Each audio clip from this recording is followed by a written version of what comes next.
Thank you. Can you hear me? Great, thank you. I'm so tired of PowerPoints.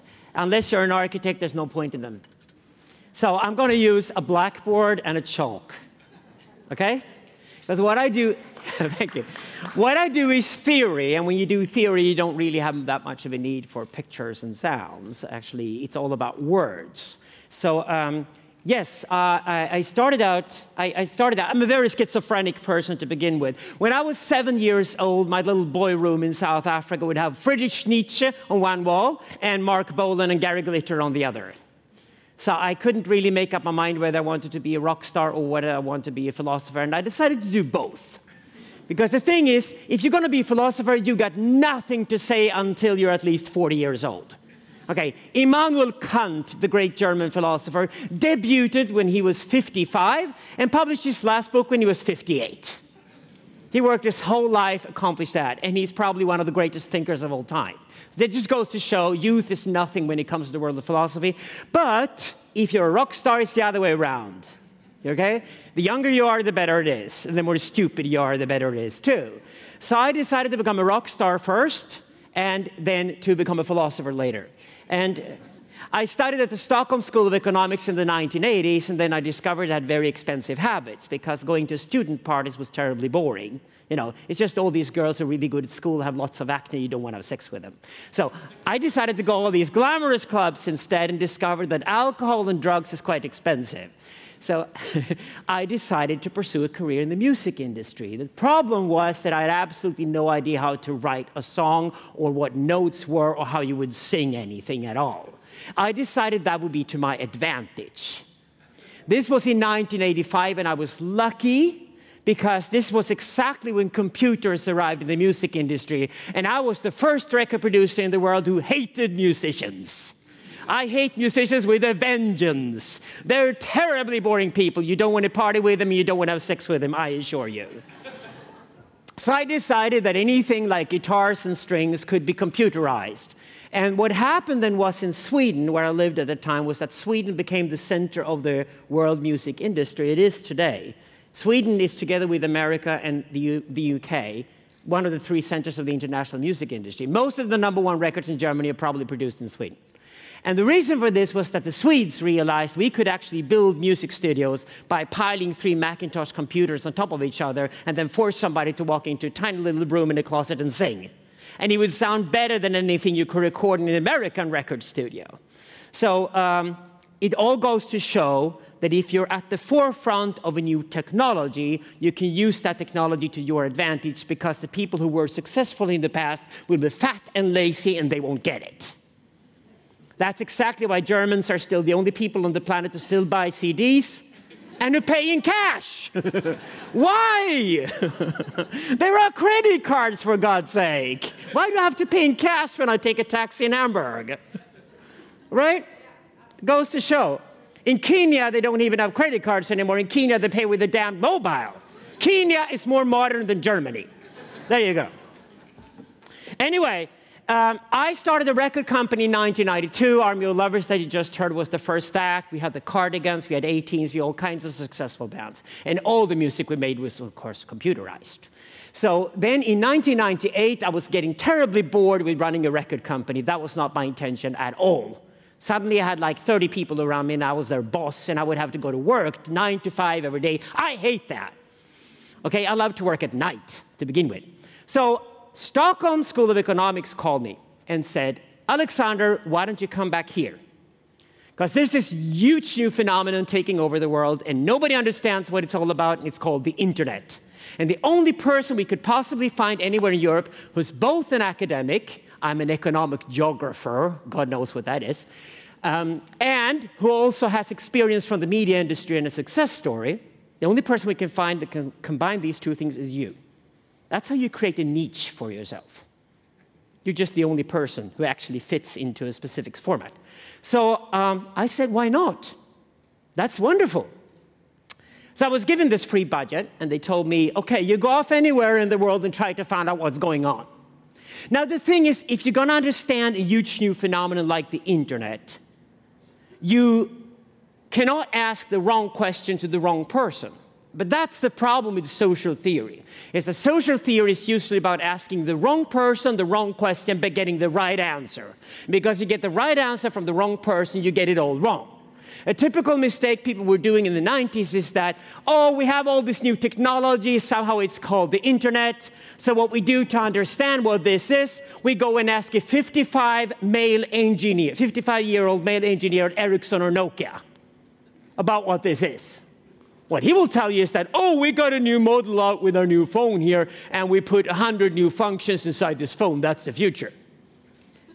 No, it isn't. It's what we use that's the future. It's not what they put inside the phone that's the future. So what I decided to do was that I would take my research budget, ignore Ericsson and Nokia, and go to South Korea and interview 17-year-old schoolgirls. Because what 17-year-old schoolgirls in Korea are doing today, the rest of the world will do in 5 years. And what the Korean schoolgirls tell you is that, no, 98 out of those 100 innovations we'll never use because they're boring and bad and we don't use them anyway. So, but there are two things in there we will use. And then you start to get it right, because you're starting to address the right person with the right question, and then you get the really right answer. That's what you need to do. And I discovered people were getting all of these ideas really, really wrong, because they don't really understand from an historical perspective what this is all about when we're actually 7 billion people on the planet directly connected with each other. Was that something we've never experienced before? Now, step forward to 2014. Say you're 20 years old today. What is a human being? A human being is this, surrounded with some fat and muscle tissue. That is a human being. If you're 20 years old and you're inside a house in Hamburg and you walk out and that's there and you walk out of the room, the fat and muscle tissue will return back here and pick this up, and it will be a human being again. Now, I think these kids have got it. They're going to be the same way when they're 40 and they're 60 years old. The problem is that their parents are 40 years old. They don't get that, because they think this is somehow an accessory to the body. It's something external. It's a machine, a technology. It's not really human. That's why they tell the kids to shut off the computer and stay off the smartphone, when in reality it should be the other way around. They should never leave it, because this is what it means to be a human being from now on. It's like this thing called mathematics tests you do in schools in Germany. You know what that is? A mathematics test in Germany is still supposed to be 1 + 1 is 2, and it's all in your head. And that's what's being tested. My point is, once we have a calculator inside here, and this is going to stay with us forever, it's now an integral part of what it means to be human. That means the calculator is always with us. So if we're going to test mathematics, we should test the capacity to use a calculator on a smartphone. Nothing else. Think of experts. If you had an expert on television 10 years ago, you'd have this grumpy old man stepping in. It's always men, old men. The old paradigm is always old men. You have this grumpy old man stepping in there, and he's like 60 years old, and he's a doctor. Germans love doctors. You have doctors everywhere, doctors for everything. And then Dr. Manfred and Dr. Herbert and Dr. Jens. Yeah. So you would have on television, and German television is horribly boring and very stiff. You have this guy who walks in, and he's a doctor, he's an expert, and he will tell you the truth because it comes from his head, and he's educated because he's gone to all these universities. These days, if you have an expert on television, you have a 17-year-old girl with big blonde hair and big boobs. And she comes on, and she's going to comment on something that just happened, and she goes, oh, no problem at all. I got Wikipedia here. This is what it says. Blah, blah, blah, blah, blah, blah, blah, blah, blah. She's the new expert. Why? Because she is much better looking than the old man, much more interesting, much more talked about, much more liked, and she has understood that the expertise is now inside here, because this is now an extension of the brain. It's not about what's in here anymore, it's about what's in here. Now, if that is not a paradigm shift, I don't know what is. You see, this is the thing. We human beings actually find it very easy to pick up technologies and use them and integrate them in our lives.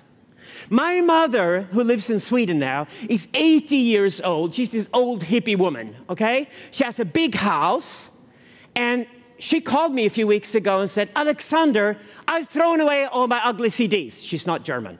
Okay, she's not German.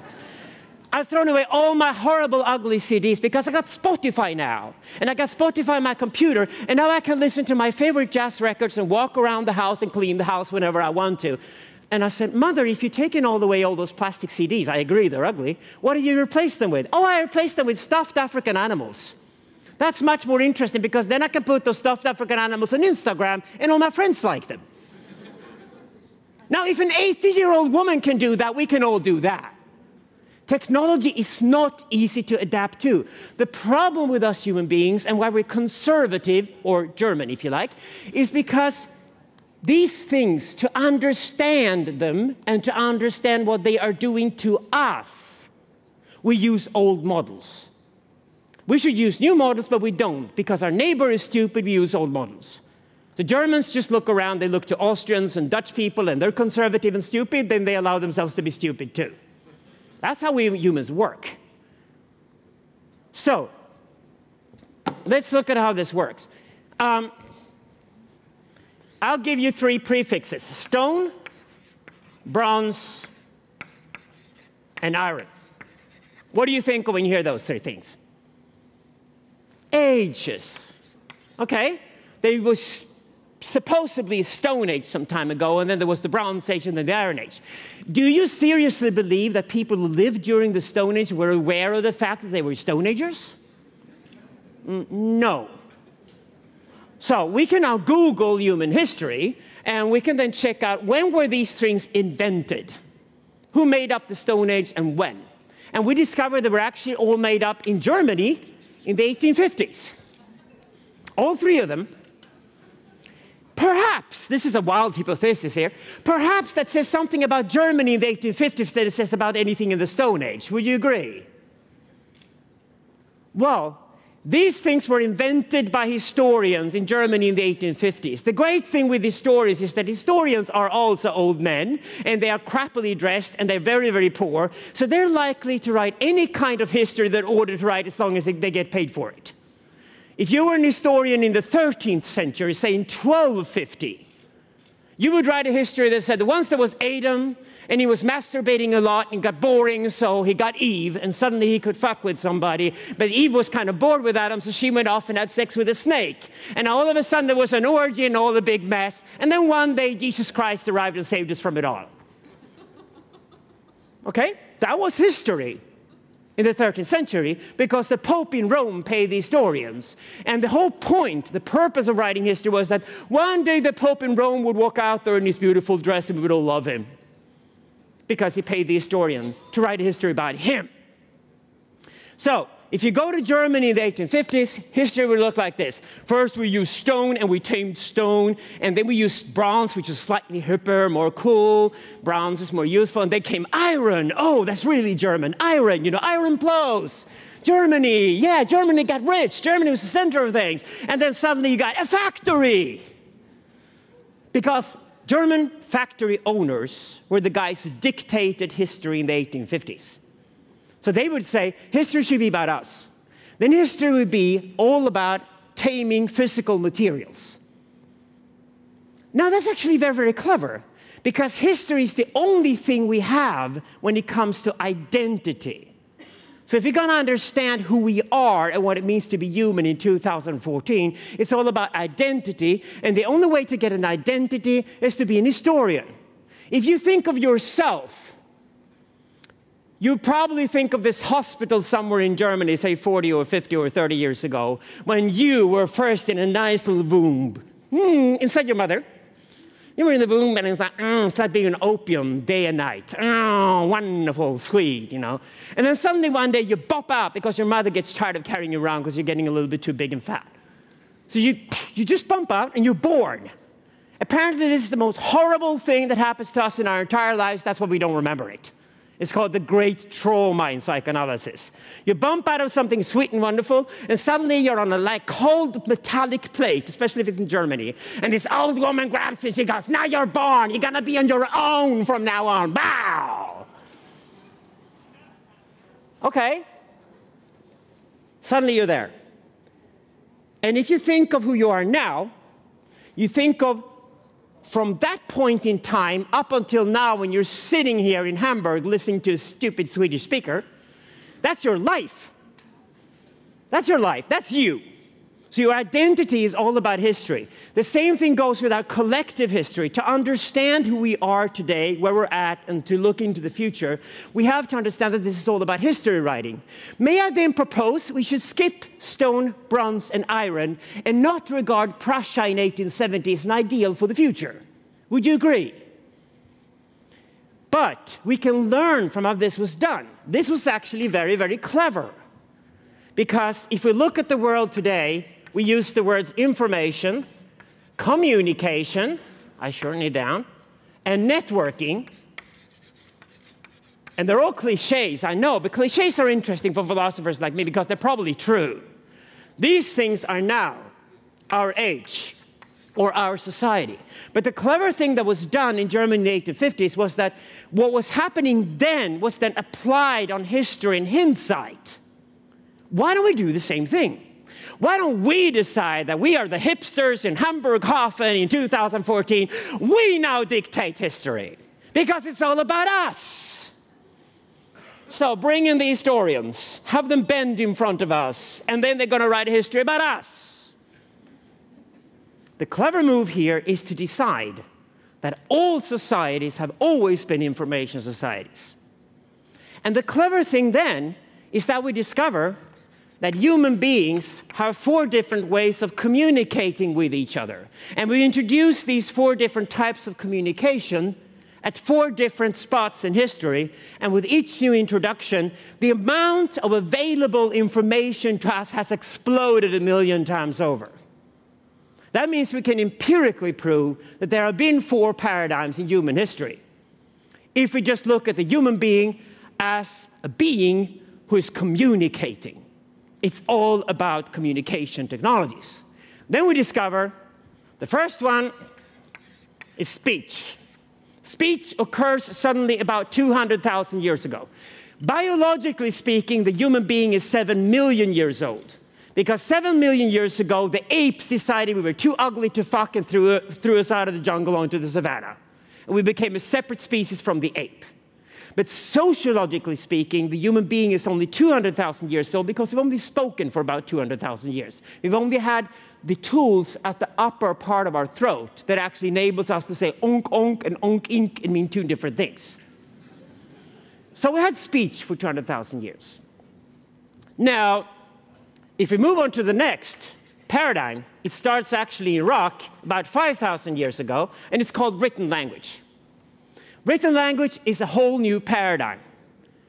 Where do you have the most information available in a society where you only speak? Well, that would obviously be inside the head of an old woman.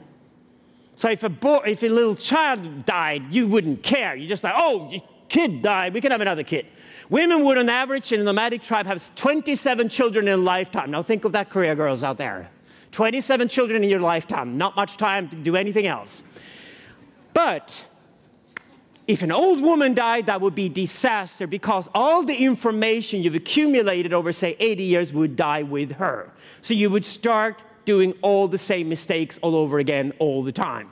There was no way you could build a civilization in that kind of society. But suddenly, you got written language. So what happens is that somebody says, old Helga is dying. Oh my God, old Helga is dying. Get the paper and get the pen and get over to old Helga and say, okay, old Helga, which mushroom is nutritious? Which mushroom is dangerous? Which mushroom is toxic? Which mushroom is fun? Okay, you learn everything from old Helga. Old Helga dies, and somebody says, old Helga just died. No problem. I got all the information out of her head and put it inside written language. We could start to accumulate information for the first time in history, which meant one thing. We did not have to repeat the previous generation's mistakes. Now we could build civilization. We built permanent settlements. We started taming plants. We started taming animals. And all of a sudden, the population just exploded because we could produce food rather than just chase around for food all the time. We also got fat and lazy in the process, but that's another problem. Anyway, that completely changed the game. written language. Then, the third time a revolution like this happens is actually here in Germany in 1450. It's called the printing press. Okay, these are all the 3 books I've written so far into one trilogy. That's a book, paper book, okay? In 1449, how would I get one more copy of this book? Okay, in 1449, before the printing press arrived, I would have to take the book to a snobbish monk in a monastery somewhere in Europe. And the monk would just sit there and go, "Oh, you've got a book there. That's a really thick book. Oh, it's very pretentious too. It's written by a Swedish philosopher. It's full of really difficult words. It's not even in German. Oh my God, that's going to take a long time to handwrite a copy of." To begin with, you probably have to wait in line for a year before he starts working, and once he works on it, it takes another year. So you'd expect about 2 years after you enter that monastery, you get a second copy of that book, and the price in today's value would be 150,000 euros per copy. There weren't a lot of books around at that time. And they were considered holy and sacred. The Word is God, the God is Word, etc., etc.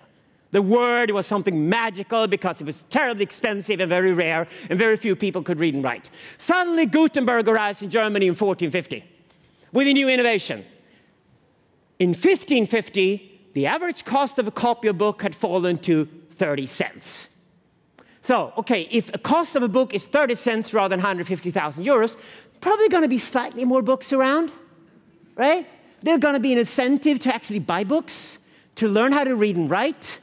And once more people learn how to read and write, a lot more people are going to think that they're fancy authors with a lot of talent, and they're going to start writing books. So there are more and more books being released, bigger and bigger volumes, more and more people are encouraged to read and write, and finally the whole thing changes. Suddenly, reading and writing becomes commonplace and cheap. And you can move people from farms, where they can be stupid, into factories and cities where they have to be a lot more complex, because you have to understand more things to work in a factory. You cannot build a factory and put people in it that can't read and write, they don't know what to do. So that changed the world. Now, there is the third paradigm. So what happens then after that? Well, to begin with, we have to understand that we should never ask the technologists about what technology should do. Gutenberg is a good case in point. Gutenberg was actually interviewed in 1450 because the printing press was considered a sensation at the time.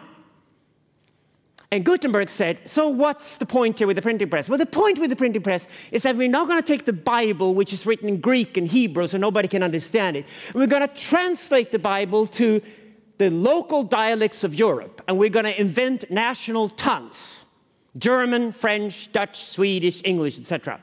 And people can then finally read the Bible and they can become good Catholics. That was the point. That's what Gutenberg had in mind. What happened? Well, he got it half right. The Bible was the first book to be translated and printed in the printing press and mass distributed. You can still go to hotels in Germany and you find a Bible as soon as you open the drawer. They're everywhere. Okay. But the problem was that finally when now people could read the Bible and understand what it was all about, they just thought, okay, here's the Bible. I'm reading the Bible. Oh my God, what a crappy book this is. It's just full of shit.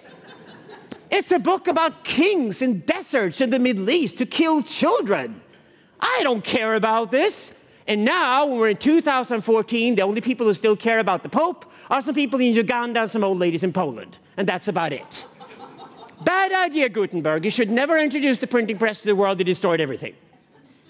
That's what I love about technology. Technology does what technology wants. It doesn't do what the engineers want it to do. Never.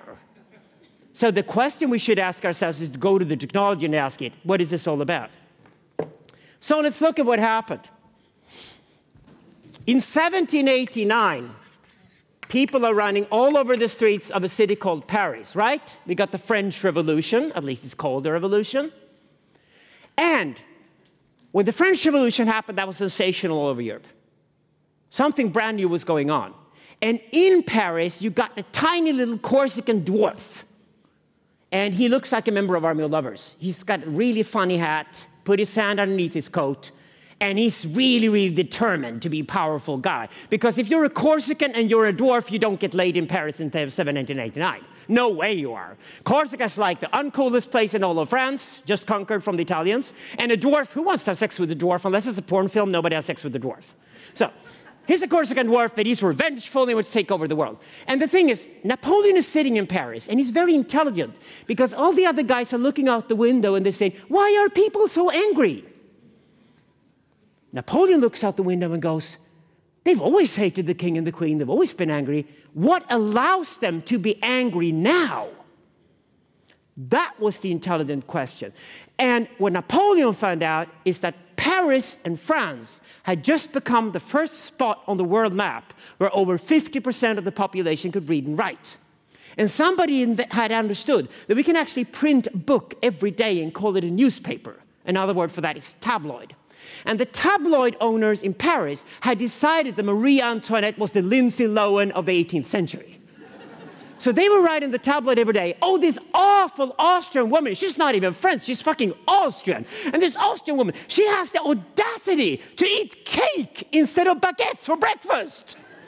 We have to kill her. And so they did.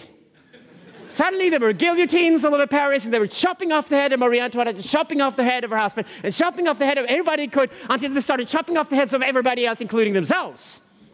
And Napoleon was just waiting for that.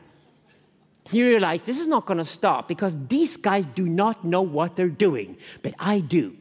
And I'm going to tame this incredible force called reading and writing capacity, and I'm going to use it to my advantage. So he just waited a few years, then he stepped in and said, oh, I know what's going on, I'm going to take over. And a Corsican dwarf is just as underrated as a Kenyan mobile payment system developer. You know, he realized, or a Swedish music producer in the 1980s with a computer. Dude, this is my advantage, I'm going to take over the world. In 1806, a merciless killing machine with a Corsican dwarf at the top, some officers here, more officers here, and then cannon fodder at the bottom, rolled out over Europe and crushed everything in its way. And the world had never seen a more fearful and efficient killing machine ever. It's called Napoleon's army. It came to Germany, and you guys hated it. Because this army raped and pillaged and killed and disgraced you completely. And the Germans were screaming, it's the apocalypse, it's the end of the world. No, it's not, it's just the end of Germany. It's nasty, but it's just the end of Germany, okay? But there was one German, one mad German, wonderful guy called Hegel. And he was a philosopher, and he was completely up in his own world. And he didn't care about the rest of Germans. And he went, in 1807, the year after, he wrote a book called The Phenomenology of Spirit. And already in the foreword of that book, Hegel wrote, we should not bitch and complain about Napoleon. Napoleon is the shit. He's the future. He's der Weltgeist. Sometimes German, you cannot translate German. Weltgeist, you can't translate that. It's a wonderful word. Der Weltgeist, the world spirit. The man of the future, the personification of the future of the world. And Hegel was right. What the Germans then cleverly did was that his friend Humboldt, a friend of Hegel's, invented the Hochschule system in Germany. What was then the German nation state was beginning to be built in the early 19th century. And you just copied Napoleon. You copied the guy who beat the shit out of you and decided, why don't we make everything Napoleon's army? What a wonderful organizational model. We can build hospitals. We can build police forces. We can build armies. We can build prisons. We can build bureaucracies. We can build corporations like Bosch and Allianz and Volkswagen and whatever. We can build all these things just by copying this model. The model only needs a 55-year-old male person at the top who gives orders to the rest with enormous efficiency. When Germany conquered Rwanda, Urundi in Eastern Africa at the end of the 19th century, to run this place of 3 million black people, you only need 12 Germans in place, because those 12 Germans occupy the 12 spots at the top of the hierarchy. Didn't need more than that. That's how tremendously efficient Napoleon's army was. And of course, a few years later, there has to be a history written that this was the aim. By putting the Stone Age, Bronze Age, Iron Age before you, eventually one day Napoleon's army would arrive. We'd have the perfect model for the world, and that would be the end of history, as Hegel wrote. Except it wasn't. The problem here is that We don't understand that the new technologies that arrived in the 20th century, like radio and television, only reinforced this structure. We tend to think that something arrives, it then eventually peaks, and then it sort of fades. That's not the way technology paradigms work. The way technology works is that it's there, it gets more and more intense, more and more of it, and it only peaks right before it collapses. That means that Napoleon's army was at its most efficient in the 1980s. And that's why we missed the big break. Because this is what the internet is, and why the internet is the fourth way of communicating.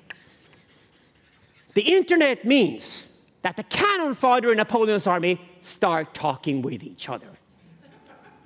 Napoleon's wearing a red coat today. No, he's wearing a blue coat. I don't care red or blue. He looks better in a yellow coat. I don't care about Napoleon's coats.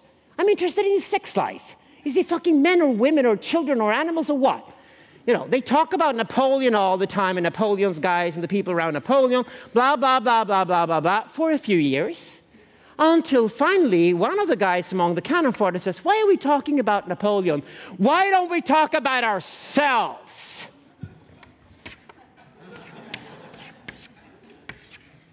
Napoleon is dead.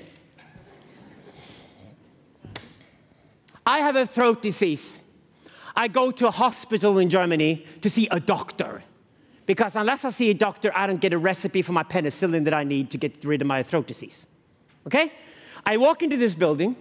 An old woman tells me, you have to sit on that ugly chair over there. It's not designed like anything in here. You have to sit on that ugly chair over there and read a 30-year-old women's magazine and wait for Mr. Authority to come in. And by the way, we don't have Wi-Fi here because it's dangerous for our equipment. Really? I'll sit there. 3 hours later, a man called the doctor, who thinks the hospital was built for him, walks into the room. A Napoleon. I am doctor. I am doctor looking into throats of people. This building was built for me, and all the nurses are here so I can screw them. Do I stay there for 3 hours? No, of course I don't. After 10 minutes, I'm sort of, there must be a better way of doing this. I shouldn't have to queue for anything anymore. I walk out of the building, I turn on my smartphone, and I discover this app. And the app brings me to a wonderful, beautiful 22-year-old Indian woman sitting in Abu Dhabi. And she's a doctor, too, a medical doctor. And I talk to her and says, oh, I know, there's so many people who are tired of German hospitals. They all come to me. What's your problem, darling? And I'll tell her, and she says, okay, I'm gonna get 8 measurements out of your body right now because I've got the equipment to do it. And then I know exactly what kind of throat disease you have. And in about 10 minutes, this courier will drop something on your head in your workspace, and you can just go on working and nothing has happened. I love her for it. The hospital's dead and over. Oh, but we have the fashion designer, the gay Napoleon, in Paris. Yes, I'm a gay man. I would love to be a woman, but I'm not allowed to. So what I'll do is I dress like Alexander Bard, and then I will put my dress, my favorite dress that I would like to wear, on Nicole Kidman, and you'll all see how gorgeous it is. Are you still buying Yves Saint Laurent clothes? No, I don't think you are. H&M in Sweden and Zara in Spain. Of course they're not in Paris, because if they'd be in Paris, they wouldn't see the opportunity. But if you were stuck in Sweden or Spain, which are very uncool places in the fashion industry, you discover that, why do we have designers at all? And if you walk into an H&M shop in Germany, they register absolutely everything you do. They register the clothes you touch, they register the things you look at, they register the things you ignore, they register what you talk about on your phone, they register what you photograph and put on Instagram, and they register, of course, what you purchase before you leave the building. What you don't know is that H&M have decided that the customer is the designer. So they don't need the designers anymore. You see, Napoleon is dead. But our models in our heads are trying to find Napoleons all the time, authoritative male old figures. But we don't need them. We just have to get used to not listen to them at all because we don't need them anymore. Because the world is now full of swarms or tribes. And if we just follow those swarms and tribes, we know exactly where people are heading. That is a very, very different world from what we used to have. Let me just summarize this. Online marketing.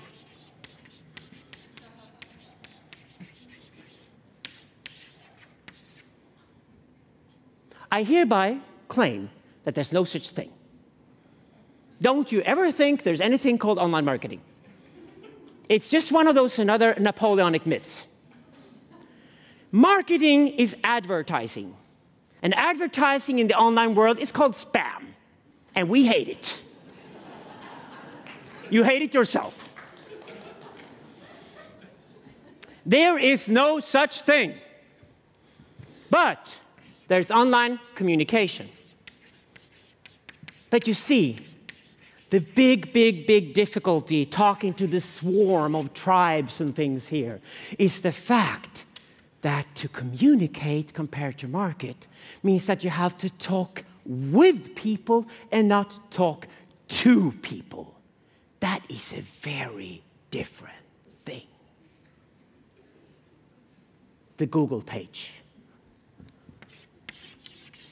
You like to make informed decisions. You Google about absolutely everything you do before you make a decision, right?